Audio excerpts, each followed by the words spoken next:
參加咁多，跟住全部俾收費。recording 啦，recording 啦。喺過嚟啊，唔係OK 啦嘅，Go，，OK，開始，start。開始啦。So 我哋今日咧係有講呢6樣嘢嘅，即係點樣 register 一個戶口，and then deposit 美金，再加上個 bond check 嘅部分，and then 點樣 copy trade、bonus trade 同埋攞錢呢個部分。So 6個部分啦吓，到我哋就 start 啦。第一，我哋要 log in 去介紹人嘅 account。介紹人自己嘅 account，我就攞呢個 login 住先。喺左邊上邊呢個人頭咧，撳咗之後 copy 呢個 code。嘅呢度有呢個格仔就 copy successful 啦。咁我就去另外一個網站咧，如果你係用電話嘅話就 log out 咯，喺 setting 呢度 log out。你可以撳呢個 register。頭先 copy 個 code 咧，你就直接放落嚟啦。and 呢度就係放新人嘅 email，譬如話呢個，and 撳呢個 obtain，照住嚟打。有陣時咧佢係出alphabet，有陣時係號碼，有時候佢係俾你數學題嘅，即係8+2幾多，你就答10咯，10搞落去就得噶啦。OK，呢度係新人戶口嘅 password，呢個都係新人戶口嘅 password。So 你呢個 obtain 咗之後，你打嗰個 email 嗰度收到嘅6個號碼喺呢度，撳 register 就咁啦。所以你每次打電話去 email 度攞個就係攞個 code 啦。係啦，第一個要 link 嘅係呢個 email 嘅 verification code，係6個號碼嘅。係嗰陣時 within 1 minute 你要打電話俾你嘅係咪？係應該係唔超過3-5分鐘係用得嘅嗰個 code，但係超過1個鐘梗係唔用得噶啦，一定要攞個新噶啦。So 呢個就係 register 咯。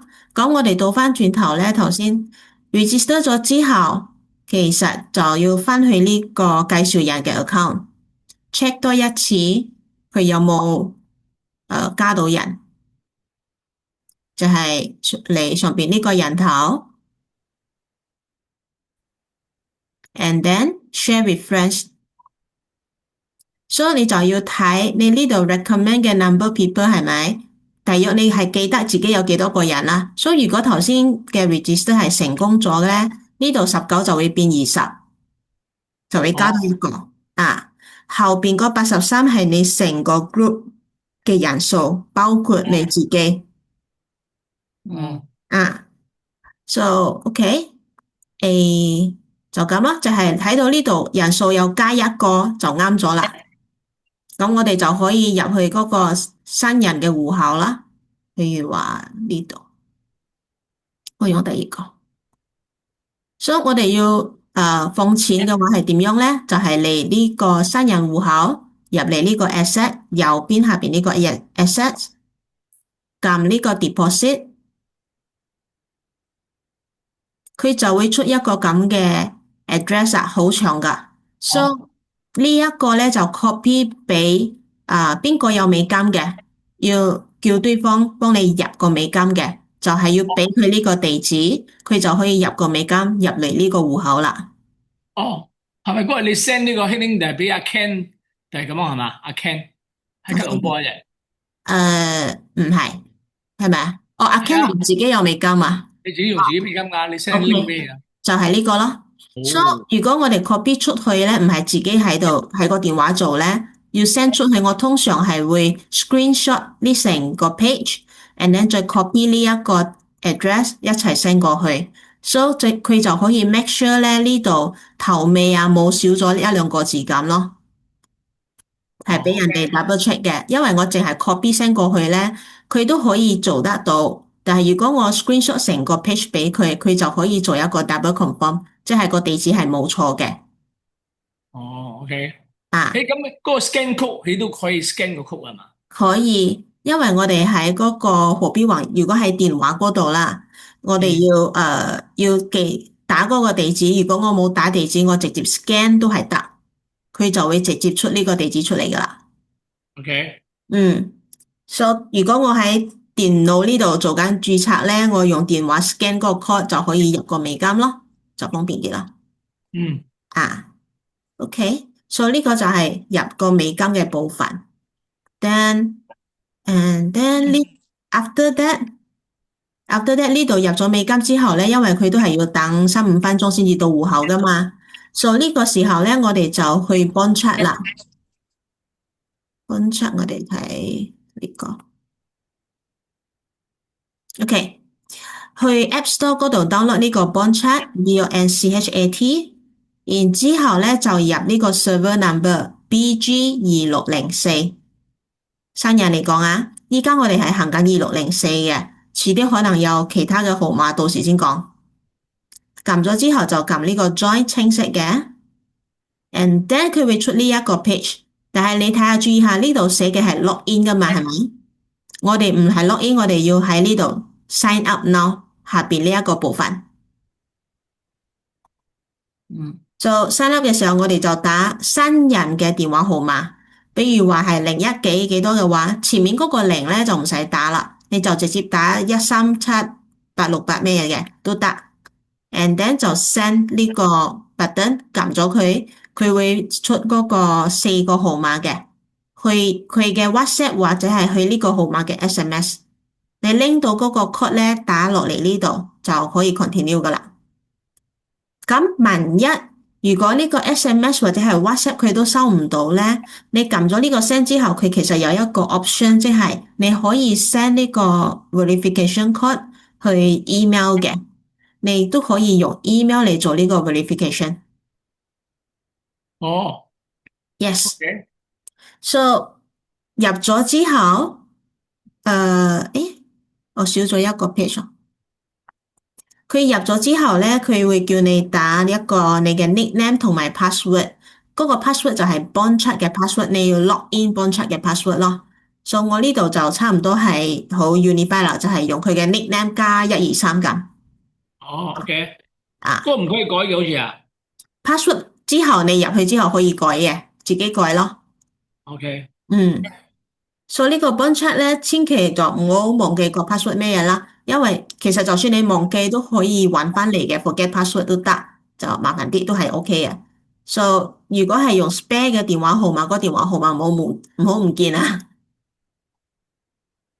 OK，入咗嚟 bond check 咧，第一件事我哋就撳右邊上邊呢個加，and then 就 new friends，撳個 new friends，然之後我哋就揾 Steven03。STEPHEN 03，打咗之後都係就撳呢個 founder，search，係啦，呢個就係我哋 founder，你撳呢個 search，佢會彈出嚟嘅，你就係 chat add friends，加咗佢先。另外一個咧係 Elena03，所以 Elena03 search 佢會彈出嚟係咁嘅，就 add 個 friends。So 佢哋嘅相咧可能有少少唔同，但係唔緊要，你記住嗰個 ID Elena03，你唔好打錯就啱啦。OK，so 加咗之後，你就等 Elena approve 咯。佢 accept 你 as friend 嘅時候咧，佢就幫你講 Hello，我係 Elena 啊。你係用 email 註冊啊？你喺邊度嚟㗎？佢就會再問呢啲問題啦。邊個國家？你放幾多錢？你嘅 location 喺邊度？So 佢問咗呢啲問題之後，佢即係 send 咗過嚟啦。我哋就要答覆佢嘅。因為如果冇答覆佢咧，我哋嘅 account 係唔會被 activate 到，即係冇得做 check 先咯。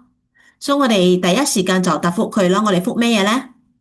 我哋就覆呢個 Yes，我哋係用 email register 嘅。咁我就順便放嗰個新人嘅 email 落嚟，and then 嗰個 country 同埋放幾多錢呢啲咧？我一個個嚟講啊。第一，我哋先講放幾多錢，呢個容易啦，500或者1000美金啦。account ID 咧喺邊度拎嘅咧？呢個 account ID 就係我出去先啊，喺 home 上邊呢個人仔呢度，呢一個就係佢嘅 account ID 啦。OK，所以係 email 下邊呢一個，你可以直接撳呢個 copy，就係佢嘅 ID，你就可以放落嚟呢度。OK，and then 但係點解你個 country 永遠打 USA 咧？OK，下一步會講到點解我打 US 咧？其實我哋嘅 trading 係有幾個時間嘅呢度。所以你睇到第一個係美國時間，美國時間佢嘅 trading 時間即係我哋半夜1點半同埋朝早7點，所以兩個時間咯。And then 如果係我哋 Malaysia 佢哋係自己做戶口嘅咧，就係10點半到7點。咁我點解頭先嗰個我會打 US 咧？係因為我要跟佢呢一個 US 嘅時間嚟做 trading，即係半夜1點半到7點嘅呢個時間。唔係半夜1點半喎，係佢係其實佢係放1點半，點解咧？你睇下 Europe 嗰度佢係放1點，其實佢真正嘅 code 12點半就出嚟啦。佢12點半就出咗個 code 噶啦，so 唔係，我西快 first 啊，你做1點半係 PM 喎，如果你係半夜係咪講 AM 啊？唔係，你佢嘅 PM 係美國時間嘅 PM OK 啊，OK，啊，你睇嗰個後邊嗰 EST 咧係美國時間嚟嘅，so 你就 PM 轉去 AM 就得啦。哦啊，我哋呢度好方便，12個鐘一用嘅，so ，OK，呢個就半夜時間1點半同埋朝早7點啦。So 點解會我 handle 嘅 account 喺呢度咧？因為其實1點半嗰個嘅 code 佢12點半就出咗嚟，一直可以做到2點鐘嘅。So 我嗰度就比較多啲時間做。但係如果嗰啲人係要自己 check account 嘅話，佢就揀 Asia 呢個，即係10點半、10點40分左右個 code 出嚟，10點55分佢一定要 key 咗落去嘅。哇5分鐘啫喎，十幾分鐘啦，15分鐘咁啦。但係 Steven 嗰度係講出咗個 code 10分鐘之內，你好快脆做好佢噶啦。OK，咁第二個 signal 都係一樣啦，7點朝早咯，我哋時間。So 我處理嘅戶口我就放美國時間，自己顧嘅戶口咧就係 Malaysia 時間啦。So difference 就係呢個係寫美國，如果係 Malaysia 你就直接寫 Malaysia 咯。And then Malaysia 嗰個咧下邊呢個 location 仲要幫佢加一句，即係話要 join 嗰個 adjustment group for 10點半到7點嘅呢個時間，其他嘢一樣噶啦。OK，呢個 send 咗俾 Elena 之後，佢會 reply 你，即係話誒我 apply 咗5% bonus 俾你啦，你就可以一陣去 check。And then 佢下邊呢度仲有講你嘅嗰個 signal 時間係幾時 start 嘅，即係美國時間嘅日期。And then 呢個2點鐘係下晝噶嘛，我哋就轉去我哋朝早咯。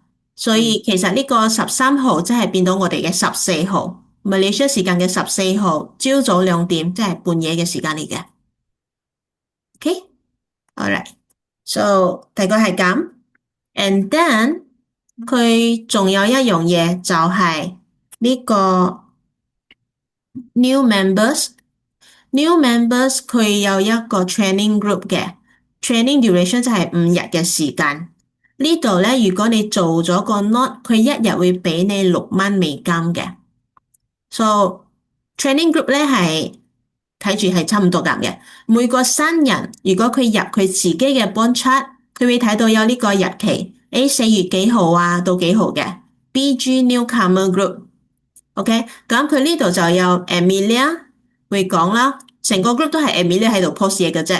你就係睇佢寫咗啲咩嘢你做一個 summary， 做一個 note 喺個 foolscap paper 一個白紙邊度都得啦。OK， 影相 send 去俾 Elena， 即係頭先我哋註冊嘅時候呢一個 Elena。你 send 過嚟俾 Elena， 佢就會俾你$6一日。要 copy and paste 全部啲 note 咪得啦。但係你係要手寫，佢係 handwritten notes。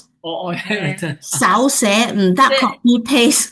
即係人哋要你做功課先俾你錢啊。係。So 唔識英文嘅咧，佢哋係 bullet 照住抽嘅啫，每一粒字都幫佢抽落嚟，佢都拎到嗰$6嘅。唔記得阿 Hanson 做啦。你識英文嘅話，你就做一個 summary 都得。總言之就係拎晒5日咧，就係 total 有$30咯。OK，呢個就係 newcomers。So，仲有一樣嘢，我哋嘅新人入咗個 bond chat 之後咧，你可以睇到呢度，你睇5000幾個 message 喎，呢度有2000幾個 message，2800個 message，好哇，多 message 入嚟㗎。所以點厲害，算好咧？OK，哦，因為佢係差唔多半夜嘅時候先至拉你入 group 㗎嘛，有陣時我哋冇注意到啊，半夜個電話就好嘈啦。對對對對對對，係，我哋咧就要入咗個 bond chat 下邊呢個profile 右邊第三個呢個，撳呢個下邊個 profile，佢就會落嚟啦。我哋就落呢個 setting，再嚟呢個 notification，咁樣撳啊，係啊再撳呢一個刪咗呢個 notification 佢。 ，chat message notification，哦，我哋就刪咗呢個佢。你睇呢個係清晰咩㗎嘛？就第一個我就刪咗佢，咁佢就唔會嘈我啦。嗯嗯， OK，alright，so 我哋就入呢個就係所有 bond check 你哋應該要知道嘅嘢啦。由點樣註冊 register，揾 Elena activate 個戶口，and then 再到佢點樣拎嗰個 homework 嘅6蚊。哦，homework 嗰個一定係 same day 啊，佢係朝早5點鐘佢會放出嚟嘅，and then 誒你就有24小時嚟做個 homework。一定係 same day send 翻俾佢嘅。，send 翻俾你啦，喺 b 查啊，係啊，喺 Elena 嗰度幫出嘅。你寄翻去俾 Elena within same day 就 OK 噶啦。OK，Alright，so 呢個就係我哋嘅 activation bond chat 同埋功課嗰度啦。Alright，我哋接落嚟係點樣做 trading 咧？Copy code for trading 第一個時間10點半啦，我講夜晚10點半呢個喺 adjustment group。所有 Malaysia 嘅戶口，你哋自己顧嘅咧，你就要嚟幫 check 呢個 BG Adjustment Team 呢度。佢係你睇佢時間10點41分，佢先放出嚟噶。有時候早少少10點38分出嚟，但係我就冇睇過佢係10點半準時出嚟啦。所以佢嘅時間係好 tight 嘅。你一睇到佢出咗嚟咧，你就快快脆 copy 咗之後，我哋就過嚟我哋嘅呢個 DSJ 嘅 website 啦。我哋就撳中間呢個 orange 嘅 bar，係咯，好明顯呢個中間嘅，撳佢，再過嚟呢個 invite me，就 paste 嗰個 code 啦。So 呢個可以打字0JNBPNG。OK，so 照住佢個 code 一出嚟咧，你 copy paste 過嚟呢度就 OK，你再撳呢個 confirm。咁因為呢個 code 咧係 expired 咗噶嘛，咁佢就會出一個 invalid 嘅 parameter 俾我，即係依家呢個係唔 valid 噶，check 唔到噶。OK，但係如果你係 actual 時間10點半，你 copy 到放過嚟呢度咧係 OK 嘅。你講咩？係 confirm show 咩 message？有冇 show 嘢 confirm 咗？confirm 咗佢應該係會出一個 already follow order，哦，OK，明白。肯定係啫。And then 再加上如果你要 confirm 咧，呢度下邊佢會出一個 text message 嘅，即係幫你講，你跟咗呢個 code 呢個 trade 噶啦，又或者係你過嚟呢度 position order，呢度都會出有一個 pending order 嘅。哦，啊，OK，所以呢個係10點半咧，你就要嚟 adjustment team。但如果邊個有跟到 European 或者係美國時間嘅咧，就係1點半我哋凌晨半夜嘅時間咧，就要過去喂，咁你跟美國嘅凌晨唔係呢個曲嚟，唔同個曲啦。係啊，如果係凌晨1點半嗰個咧，我就嚟呢個 BG015。其實所有嘅 code 都係 BG015嘅，除咗10點半嗰個啫。So 1點半嘅 code 都係喺呢個 BG015嘅，朝早6點半7點呢個 code 咧都係喺呢個 BG015嘅。仲有即係你睇佢6點半，佢係6點44分就出噶啦個 code。So 你唔一定係要等到7點，你要7點鐘先要入嚟睇都得，你7點半睇都得。總言之，你喺7點55分之前 copy 到 paste 過嚟呢一度就 OK 噶啦。因為佢係7點56、57分嘅時候，佢會刪個 gate 噶，即係佢要做個 trade 咗啦。佢俾到差唔多係1個半鐘嘅時間嚟俾我哋 copy and paste。So 呢個就係6點半7點嘅 trade。仲有一個咧就係依家我哋咪有 third signal 嘅。係啊，qualify third signal，好似將你嘅戶口你係 qualify 嗰個30個人嘅嗰個啊， times 5嘅，咁佢嗯嗰個時間係8點鐘嘅，8點鐘嘅 code 都係喺呢度 BG015。嗯依家佢哋介紹一個就可以拎到 third signal，呢個係 IPO signal 嘅咧，就係10點鐘嘅。朝早我哋時間10點鐘，就佢嘅 code 都係喺呢度，你就 copy paste 過嚟呢度就得啦。哦，嗰個係1015啦。係，所有嘅 code 都喺015，除咗10點半嘅。哦，啊，OK，呢個就係點樣 copy 呢個 code 啦。OK，再接落嚟就係我哋嘅 bonus trade。So bonus trade 咧，佢就好簡單嘅啫，佢係咁樣嘅。So 你入咗嚟呢個 invite me 咧，佢自動會彈出嚟呢度。OK，佢有 BG block sharing release time 係幾點鐘嘅？呢個係1點50半夜，因為係2點嘛，2 AM 嘅 trade 嘛。So 2 AM 嘅 trade，佢係1點50佢就出嚟噶啦。但係最近咧，佢又好準時，唔到2點鐘又唔出。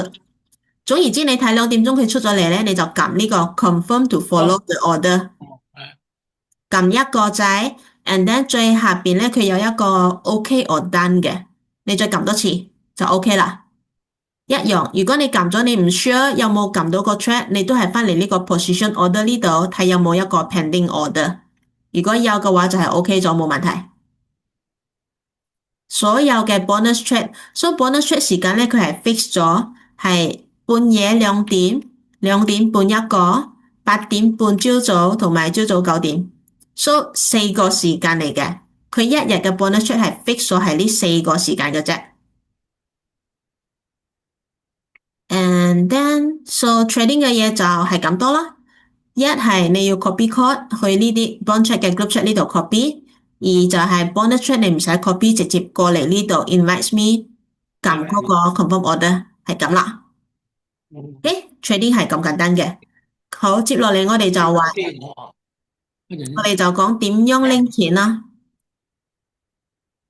做咗咁多工梗係要拎錢噶嘛。嚟呢度，所以我哋要 withdraw 之前咧有幾個要做。第一係 basic verification，呢個要做咗佢先。撳落去咧，佢會俾你揀，你要放邊個國家、你嘅名、你嘅 ID 同埋呢個 CD，你打晒入去就 OK 噶啦，就 submit 佢。OK，so 呢一個金色呢個 basic 嘅做好咗之後，你先至可以撳入嚟呢個 advanced 嘅做。So advanced 嘅佢要求咩嘢咧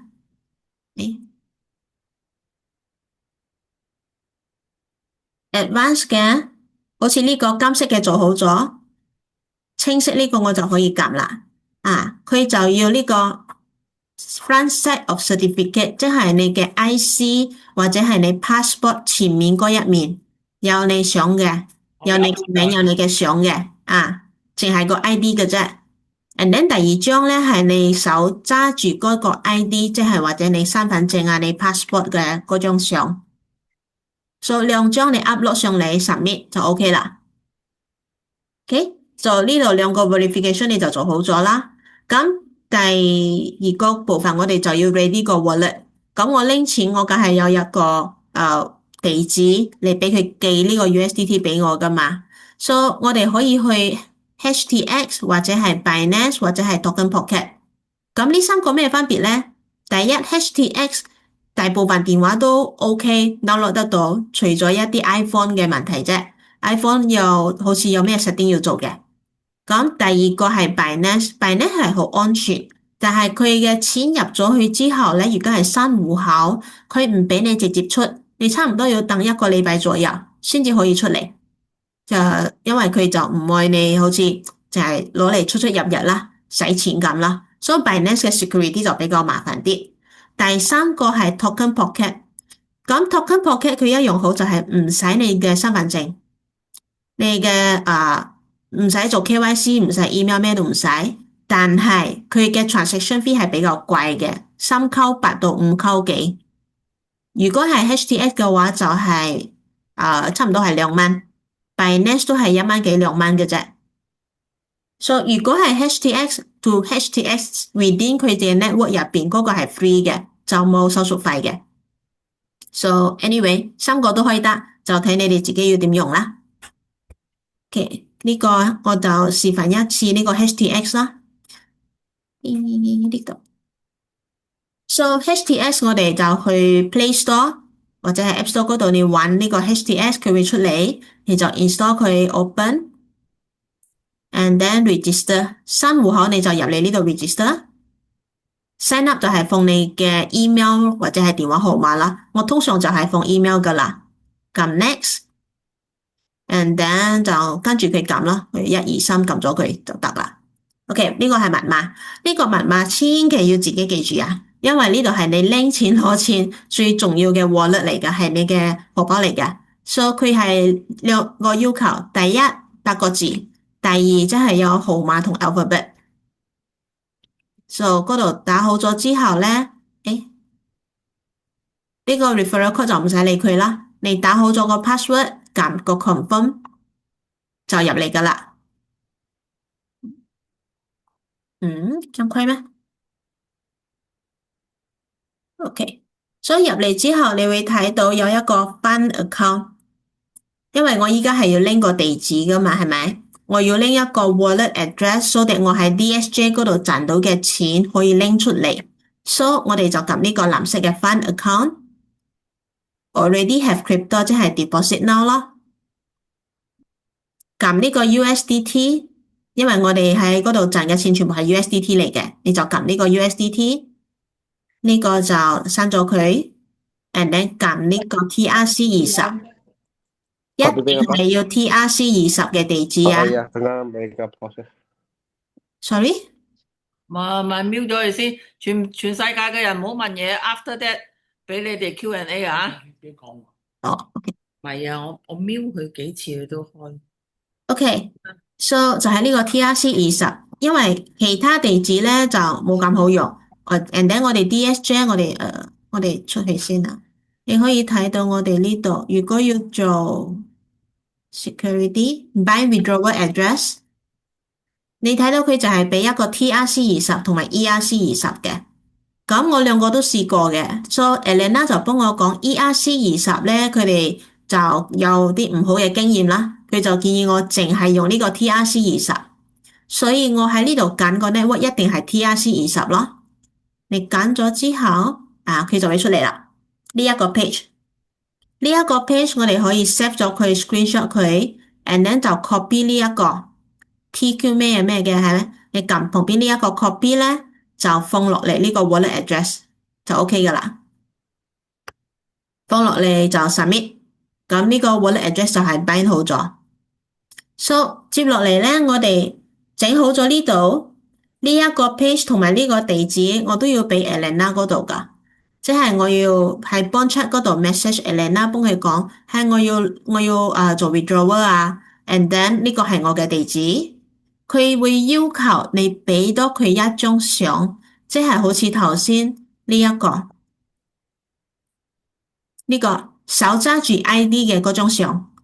So 佢要求嘅係同你 upload DSJ 呢度嘅咧係唔同嘅衫，唔同嘅背景。OK。因為佢話唔好用翻同一張相啦，佢有多一個 extra 嘅 confirm 係真人嚟嘅，係本人，所以你就換件衫，換個背景，再影多張就得噶啦，就 send 俾 Elena， 佢就可以俾你拎錢啦。OK，so withdrawal 係點做咧？我哋睇到呢度，so 等 Elena 嗰度講，你可以 proceed to withdraw 咗，我哋就過嚟呢度 assets。撳呢個中間嘅呢個第二個 withdrawal， 呢個仲未放。OK，呢個 account 仲未做嘅。這個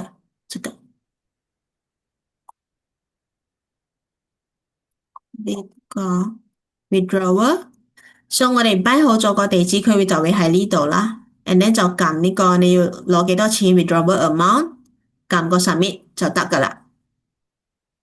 And then 你可以睇到嗰啲記錄，即係如果我已經係撳咗嘅咧，佢係 under audit，即係未出嚟，呢個係50蚊未出嚟嘅。呢度150呢個就到咗 wallet 噶啦，佢寫 pay 就係過數咗噶啦。你可以 check 你嘅嗰個和幣環嘅 wallet 嗰度有冇收到。總言之呢度睇到有 pay 一定係收到噶啦。OK，所以呢度就係其他嘅記錄啦。OK，so far 係咁多啦。哦，仲有一個，點樣知道你嘅 account 可以拎錢冇咧？我去用另外一個，呢個。我哋過嚟 Future 呢一度，撳呢個 Invite Me，撳呢個 Copy History。OK，先好做嘢。呢度佢就會出嚟呢個記錄。佢會出呢度嘅記錄咧，就係你總共呢個戶口你trade 咗幾多錢，你賺咗幾多，你有幾多個 trade，and then so far 係 winning rate 係100%啦，for 呢個 account 即係未輸過嘅。OK，我哋可以 screenshot 呢一個，and then 翻去個 home page 呢度問右邊上邊呢個 customer service，你可以直接attach 嗰個頭先我哋 screenshot 嘅嗰張相。俾佢，and then 再問佢，呢個戶口我可以拎錢未啊？你 send 過去，佢會答你嘅。OK，咁好似要幾快起答通常？我尋日有一個 account，我去試下問佢嘅。好似接過。唔係你頭先話要 attach 一幅相啊？係嗰個相，即係你頭先 copy 出嚟，你 screenshot 嘅嗰個。哦。但是這個用有一個戶口，等陣啊，我唔知佢呢度有冇 record 啊，一住爆。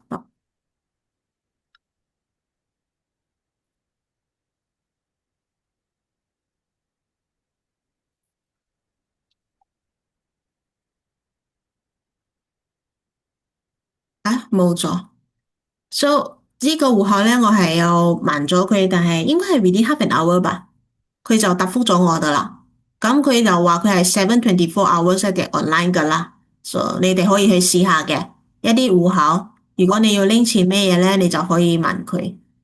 但係你過嚟呢個 invite me copy history，你 copy 呢一個先，你 screenshot 呢一個出嚟，and then 再 send 俾佢哋嘅 customer service。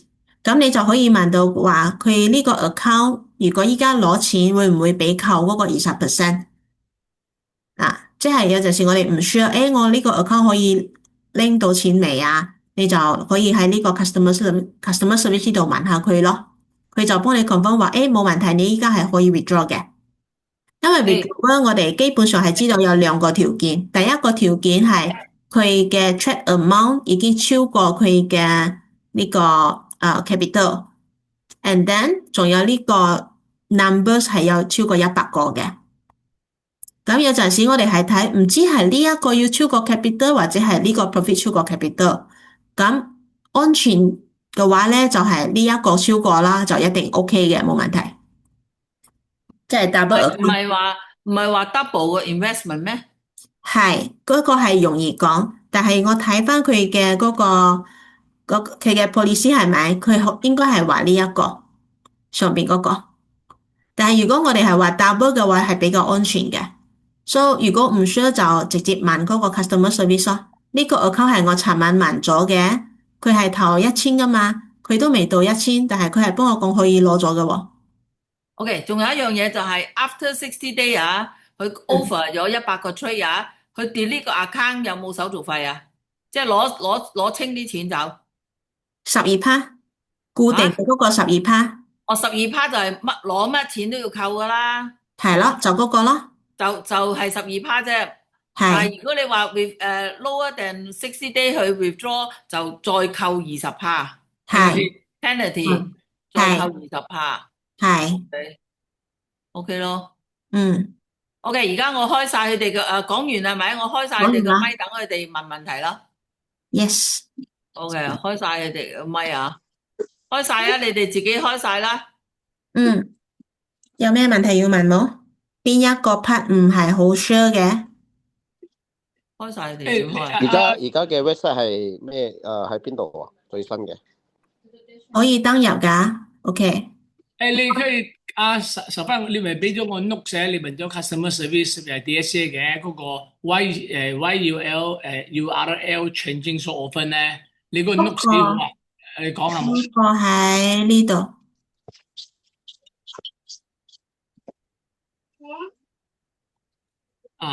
講下你嘅呢一個呢個係我哋 upline 俾到噶啦，就係話因為嗰個security measures 啊，同埋佢要分流啊，好似以前我哋 AirShare 好難搶票噶嘛，因為就係得一個 website 嘛，所以依家佢成個全世界嘅 member 咧係超過100萬嘅人噶，所以佢係要分個人流嗰個 traffic，唔好俾佢哋咁塞車，所以咧佢就有咁多嘅 URL 出嚟。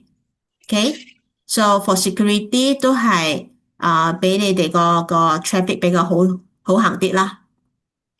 同埋咧，其實 BG 呢度佢都有幫我哋講 agents 嘅呢個 group，佢就有話我哋 level one 噶啦，佢就有幫我哋講，你哋可以用呢一個 link privately to 我哋自己嘅 team members。And then 佢有講唔得 send 去其他嘅 group 尤其是015或者係 Superstar，因為其實每一個 group 佢哋有 assign 咗唔同嘅 website 嘅。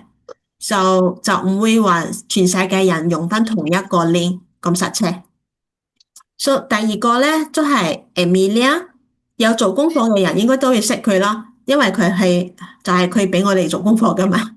所以佢就幫我講咧，喺 Superstar 嘅 group 呢度，佢就會講呢個 account 你用呢一個 website 嚟 login DSJ290。所以我呢度有幾個 bunch account 嘛，我入去睇。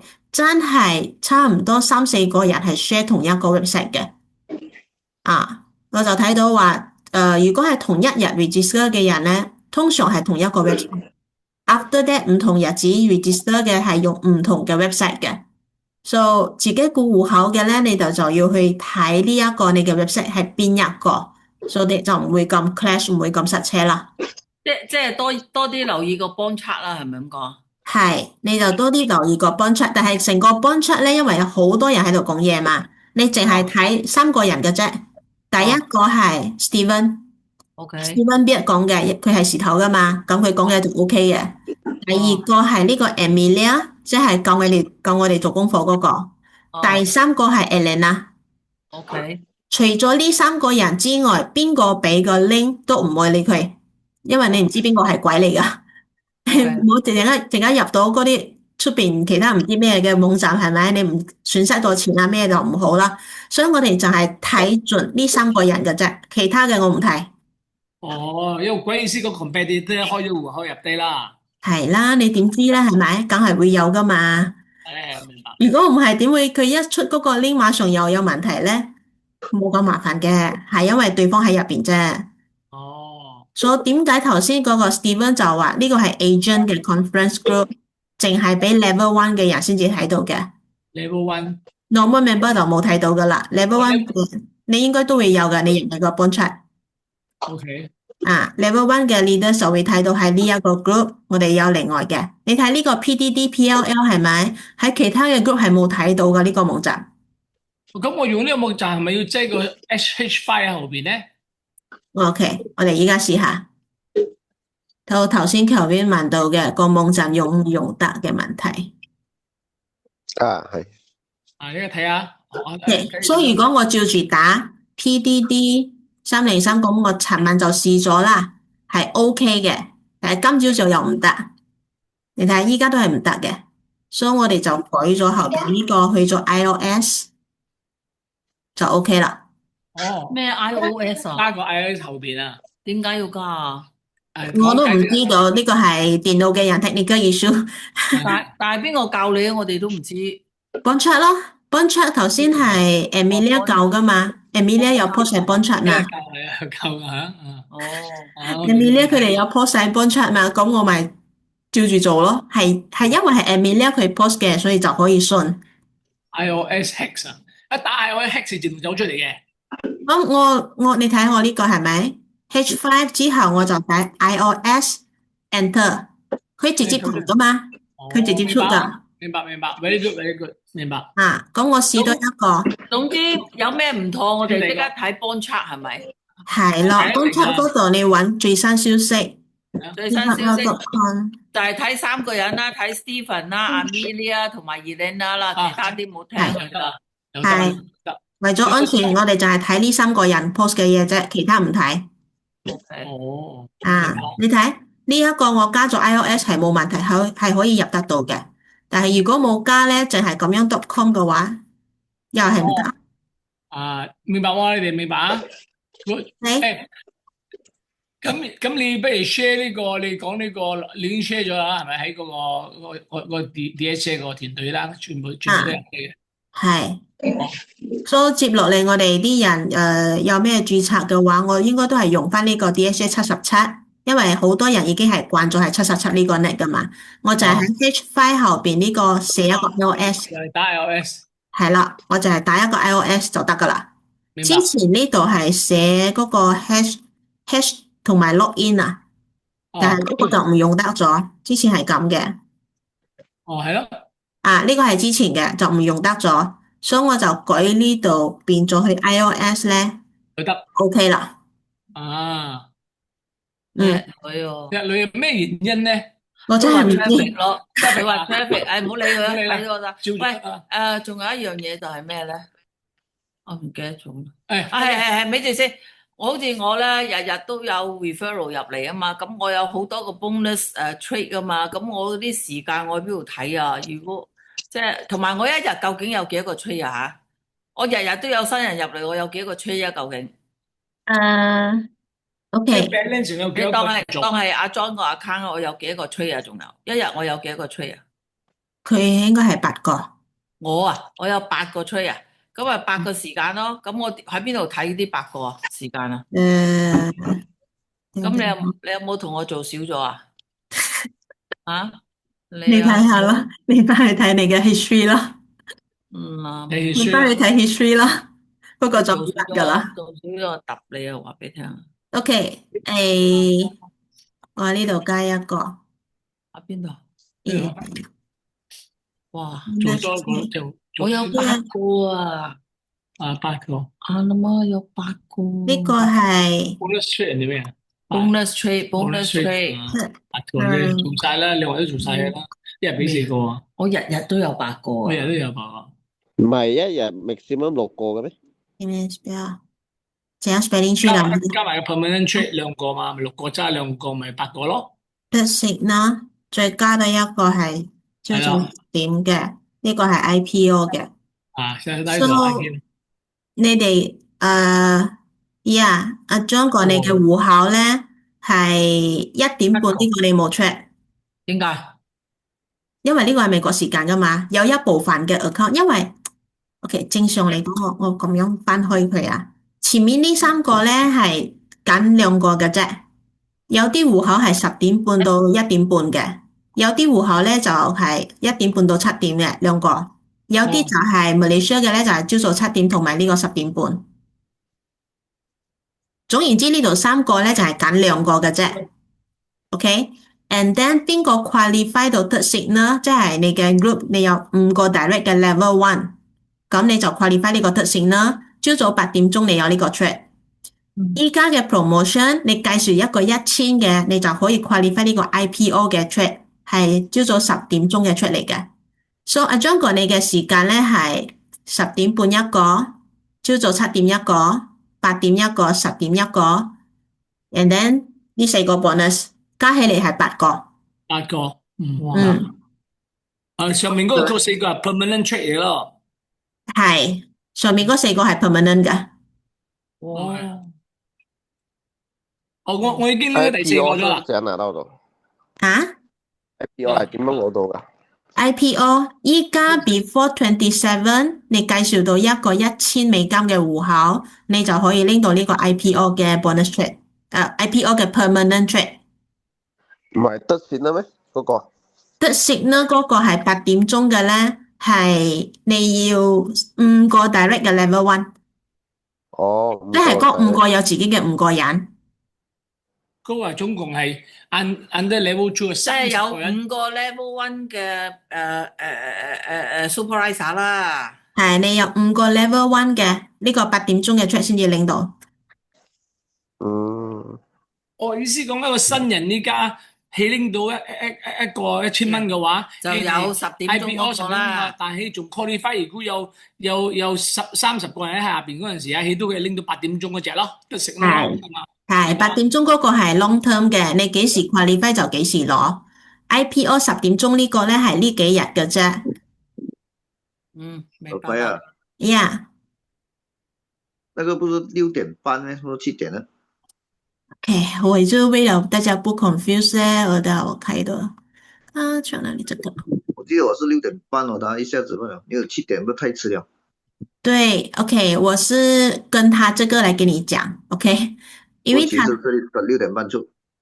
對，他的 code 他其實是6點半就出來了的，但是他為了要分開那些人，他就放7點。他頂多久到？頂一下子7點55分之前你一定要做完就是了。可以頂這樣久咩？可以。OK。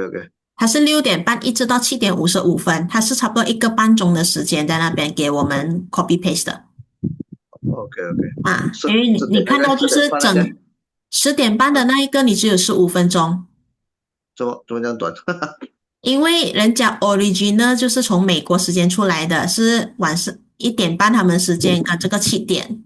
OK。所以後來他加到，因為美國跑到去 Europe 了發展，然後歐洲人那些就講說，那個時間太遲了，他就調一個10點半出來。你那個 note 那邊可不可以寫一下？改成你那個 note 那邊是方便像那種新人，大概他們不要 miss 了時間。對。OK。